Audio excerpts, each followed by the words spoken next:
வணக்கம் ஃப்ரெண்ட்ஸ். இந்த கொலுசு வாங்கி ஒரு 3 வருஷமாச்சு. ஆனால் அப்படியே பீரோவில் தான் இருக்குது. ஒரு நாள் கூட போடலை பாப்பா. என்னோடய கொலுசு வாங்கி 15 வருஷம் ஆச்சு.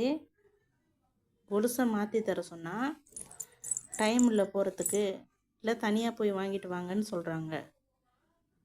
அதனால இன்றைக்கி அவங்களே கூட்டிகிட்டு போயிட்டு கொலுசு வாங்கிட்டு நைட்டுக்கு டிஃபனும் சாப்பிட்டு வந்துடணும். அதுக்கு எப்படி ஐடியா பண்ணுறேன் பாருங்கள்.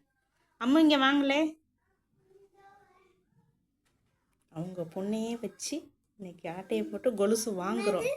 அம்மா இந்த கொலுசு உனக்கு பிடிக்காதுல்ல? ஏன் போடவே இல்லை? இன்னைக்கு தீபாவளி அன்னைக்கு போட சொல்றதுக்கு அதனாலே போடல. பாவாடை சட்டையெல்லாம் போட்டால் போடுவியா? அம்மா பெரியால வந்தோன்னு வாங்கிக்கலாமே. இந்த கொலுசை போட்டு எனக்கு கொலுசு வாங்கிக்குவா. ம் அம்மாவோட கொலுசு கருப்பாயிருச்சுல. சரி வாங்கி தரேன். ஆனால் நம்ம தனியாக போகக்கூடாது. அப்பாவை கூட்டிகிட்டு போனால் தான் நைட்டுக்கு சாப்பாடு வாங்கி தருவாங்க. ஏன்னா போயிட்டு வந்து டயர்டாக இருக்கும்ல, அம்மாவுக்கு சமைக்க முடியாது. ஆனால் அம்மா சொன்ன மாதிரி சொல்லக்கூடாது. நீங்கள் சொன்ன மாதிரி சொல்லி ரேவதி ஸ்டோர் சரி சரவணா சரி போகணும். பாடி சரவணா போகலாம், அங்கே சூப்பராக இருக்கும். என்ன சொல்கிற? சரி ஓகே. சிரிக்காம அப்பா வந்தோன்னு சொல்லணும். லைட்டாக சிரிச்சா கூட நான் சொன்னேன்னு நம்பிடுவாங்க. என்ன பண்ணலாம்?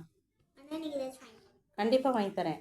எல்லாமே பிங்க் கலரில் வாங்கி தரேன். ஆனால் நான் சொன்னதை நீங்கள் சொல்கிற மாதிரியே சொல்லணும். நான் சொன்னதை சொல்லக்கூடாது. ஓகேயா? நம்ப முடியலையே முகத்தை பார்க்கும்போது.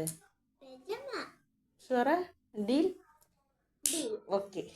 கொலுசு வாங்கி தர மாட்டேன் நான் சொல்கிறீங்க. இன்றைக்கி உங்கள் பிள்ளைய வச்சே எப்படி கொலுசு வாங்குறேன்னு பாருங்கள்.